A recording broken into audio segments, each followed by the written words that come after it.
A ocupar un tema que nos preocupa, las vidas que se llevan los accidentes de tránsito.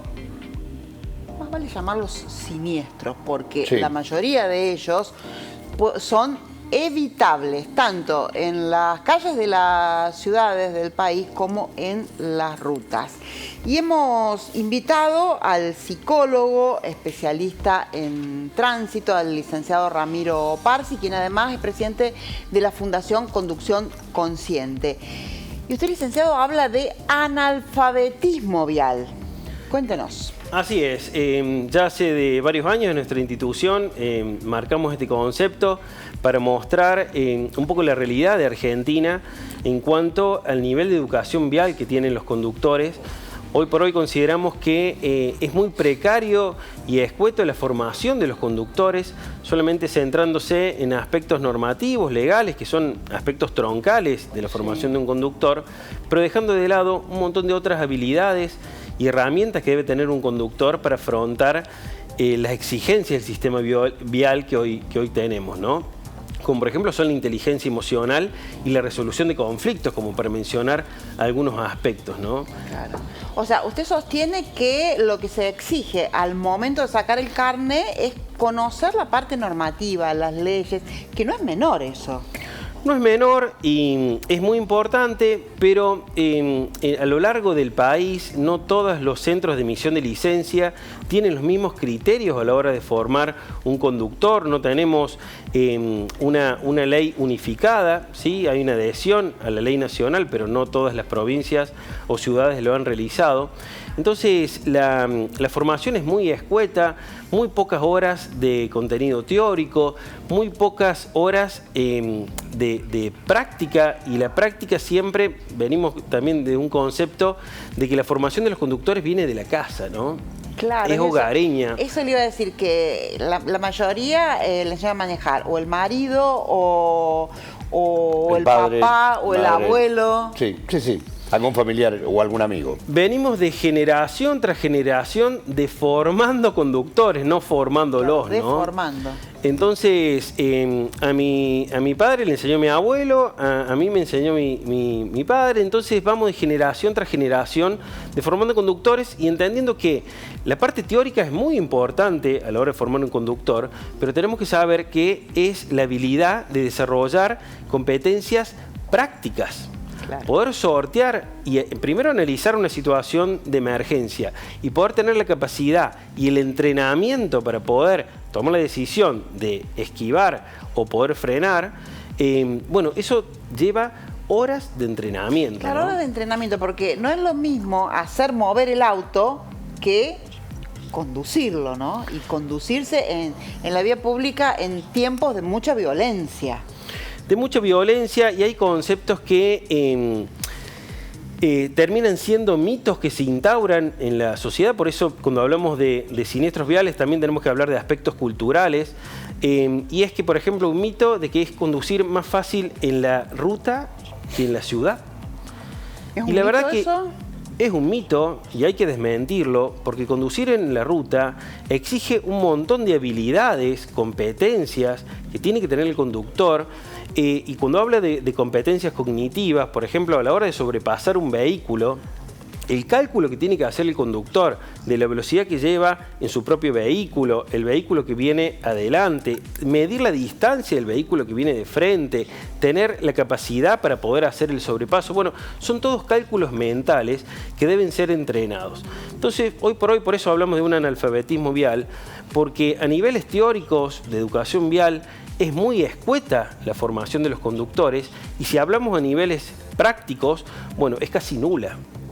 Porque la formación, vuelvo a reiterar, viene de la casa, es hogareña.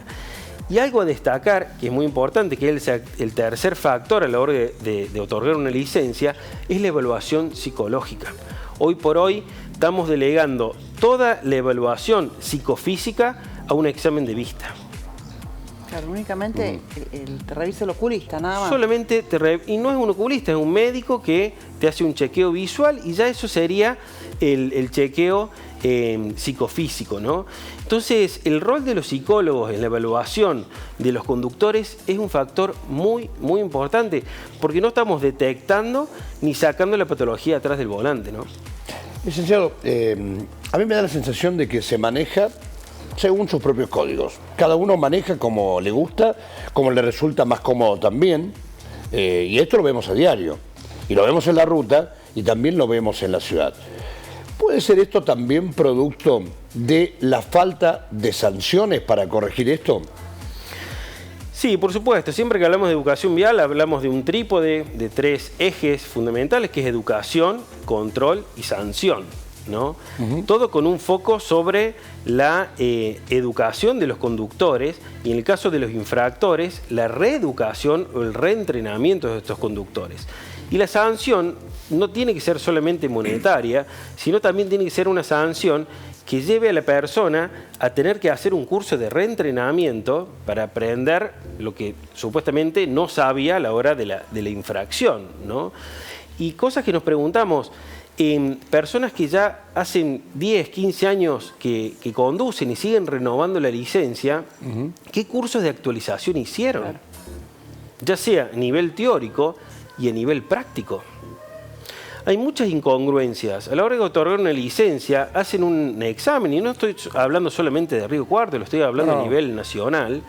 Si la persona sabe estacionar, ya está apta para poder conducir. ¿Y cómo sabemos si esa persona cómo responde a bajo nivel de tránsito, a un medio nivel de tránsito, o un alto nivel de tránsito, o cómo reacciona en la ruta?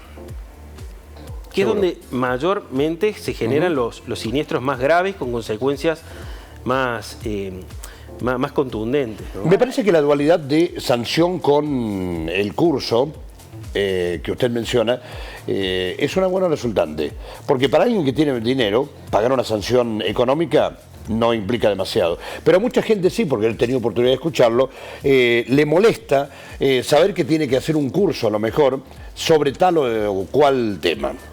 Creo que eso tiene un efecto realmente importante. Y además le pregunto esto, porque muchas veces hablamos de la falta de educación, pero hay algo curioso, y me gustaría que también me diga por qué cree que ocurre esto.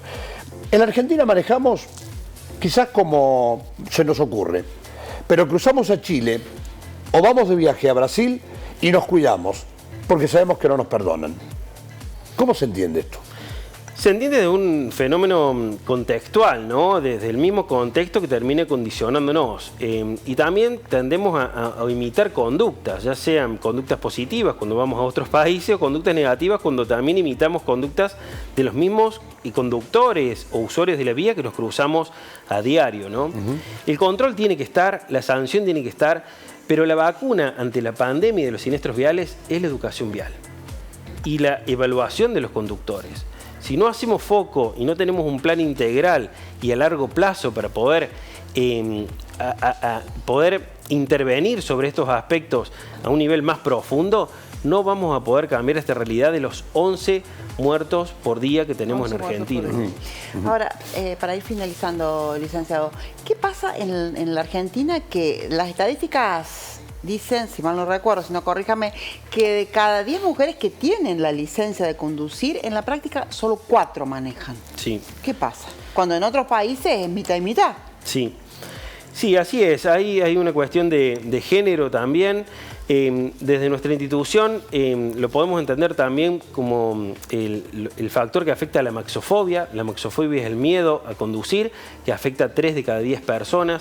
Eso puede ser una cuestión de un análisis más psicológico y emocional, pero también qué lugar se le da a la mujer a la hora de poder aprender a conducir, ¿no? Qué confianza se le otorga a la mujer, ¿no? Por eso las autoescuelas en nuestro país serían un factor muy importante a la hora de poder generar un cambio para las próximas generaciones. El tema es qué hacemos con los que ya están circulando, con los usuarios que ya tenemos de generaciones hacia atrás, que no son evaluados psicológicamente, que no son evaluados en forma práctica y menos en forma teórica, ¿no? La mujer es más cautelosa al momento de manejar que el hombre, quizás. Sí, y está comprobado científicamente que la mujer genera menos siniestros y los siniestros son menos graves, con menos muertos o lesionados, ¿no? Lo que no significa que maneje mejor o peor. Digo, me parece que más cuidadoso al momento de manejar. No es tan arriesgada a lo mejor como el hombre, a eso me refiero. Claro, la mujer es más cautelosa, es mucho más prudente, es mucho más paciente, es más empática. El hombre tiende a pasar más al acto, a la agresión.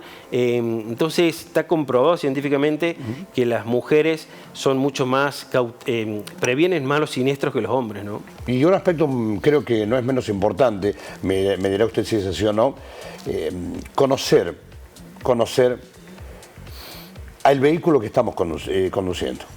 Eso creo que es primordial, me parece. No sé cuál es su opinión al respecto. Sí, por supuesto. Por eso nosotros insistimos en la capacitación práctica de los conductores. Porque, y hay estudios que lo demuestran, por ejemplo, un estudio de Volvo realizado, que dice que un 80% de la conducción es psicológica. No tenemos demasiado esfuerzo físico a la hora de conducir. El esfuerzo es psicológico. ¿Y cómo entrenamos la mente? A través de ejercicios, a través de pruebas, a través de feedback que le podamos dar o retroalimentación al conductor. Pero son horas de formación. No porque acá en Río Cuarto vayamos 4 o 5 domingos al río con nuestro hijo a dar unas vueltas y enseñarle a poner los cambios, ya va a estar, y sepa estacionar, ya va a estar preparado para conducir y mucho menos para subirse a la ruta, ¿no? Claro, bien, ha sido muy claro. Licenciado, muchísimas gracias. Muchísimas gracias a ustedes por ayudar a difundir la educación vial. Un placer.